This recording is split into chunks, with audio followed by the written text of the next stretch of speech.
Mise au point de Ensemble pour la République au sujet de l'arrestation des présumés traîtres présentés au public à Goma.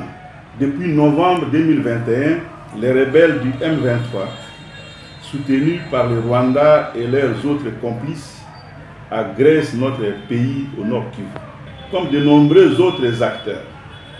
Ensemble pour la République et son chef dénoncent et condamnent cette ignoble mésaventure, comme nous l'avons fait dans le passé, notamment devant RFI France 24 en décembre 2022, à Lubumbashi en janvier 2023, à Goma en décembre 2023.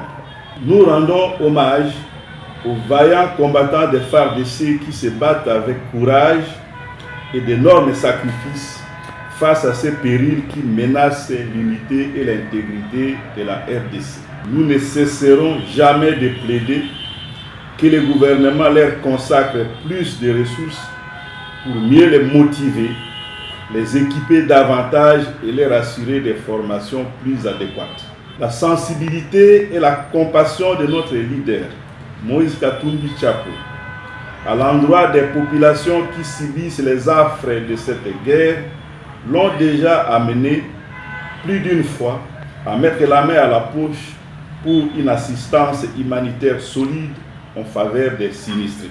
Nous appelons tous les Congolais épris de paix et en situation d'agir au devoir patriotique de solidarité avec les familles victimes d'atrocités et de traumatismes dans cette partie de notre pays.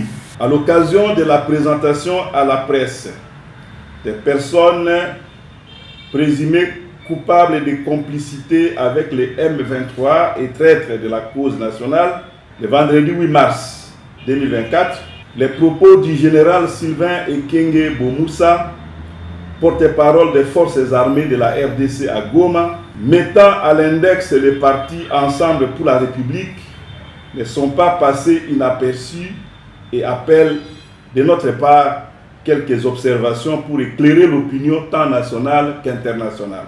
Ensemble pour la République, parti politique créé le 19 décembre 2019 et reconnu ou enregistré par le ministère de l'Intérieur le 20 novembre 2020, ne pouvait pas avoir de député en 2018 puisqu'il n'existait pas. Monsieur Alain Aliongera a été fait député provincial en 2018 dans le siège d'une élue du parti AARC de FCC, qui lui a laissé son siège provincial en territoire de Walikale. Il n'a jamais eu de lien avec Ensemble. Notre parti est cité dans son cas pour des raisons incompréhensibles. Soit c'est clairement avec l'intention de diaboliser et nuire à notre crédibilité, soit notre armée est mal renseignée et ce serait très grave en cette période de guerre. Quant à M.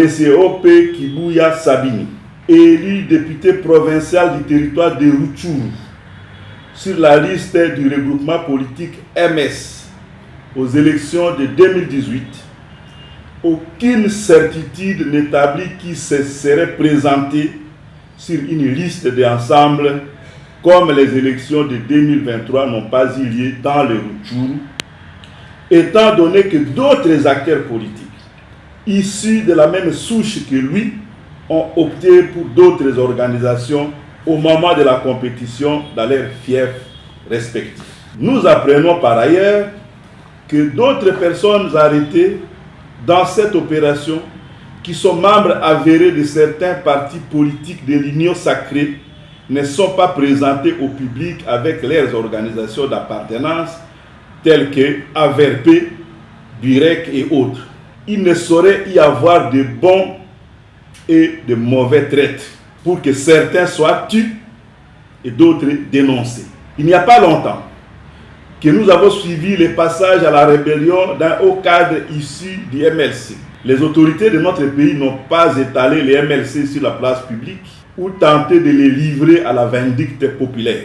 Les forces armées, qui sont l'ultime rempart de la nation, ne devraient pas céder à la tentation de jouer une quelconque partition sur le terrain des cabales politiciennes et de la communication de propagande, en vertu de la Constitution et des lois de notre pays. Un parti politique est une organisation dotée de la personnalité juridique. Il agit par ses responsables attitrés dans le cadre de leurs compétences statutaires.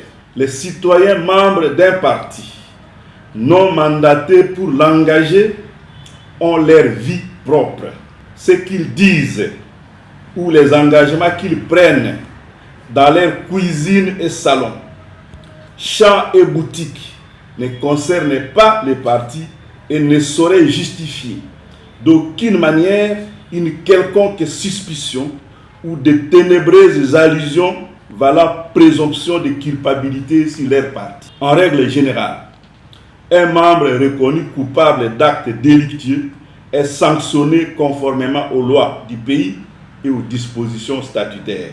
Il n'y a pas de place à complaisance ou à malveillante spéculation sur ce. Ensemble pour la République dénonce l'acharnement des autorités à vouloir les mêler de tout mal et à justifier tous les déboires du pouvoir par les prétendus péchés et maléfices dont les membres et dirigeants de Ensemble se seraient rendus coupables. Ensemble pour la République et son président ne sont pas dans le schéma de portée des armes. Cela ne nous tente pas. Nombreux sont les Congolais qui croient que la guerre d'agression dans l'est de notre pays ne sera pas gagnée devant les micros en multipliant des annonces et des communications de presse. Plutôt que d'exposer les noms de Ensemble pour la République à tous les tournants et de multiplier des tentatives de manipulation de l'opinion, cette cabale avait d'ailleurs commencé par raconter que les chefs et leaders de Ensemble ne condamnaient pas l'agression, que l'on se souvienne de cela. Le pouvoir ferait mieux de se concentrer sur la situation à l'Est, qui est des plus préoccupantes, et les moyens de mieux défendre les Congolais. Ensemble pour la République n'est ni de près, ni de loin mêlé à la rébellion et au malheur qui en résulte. Respectueux de la Constitution et des lois de la RDC, nous avons choisi et annoncé notre voie actuelle de faire de l'opposition républicaine. Que cela soit entendu. Kinshasa, le 9 mars 2024.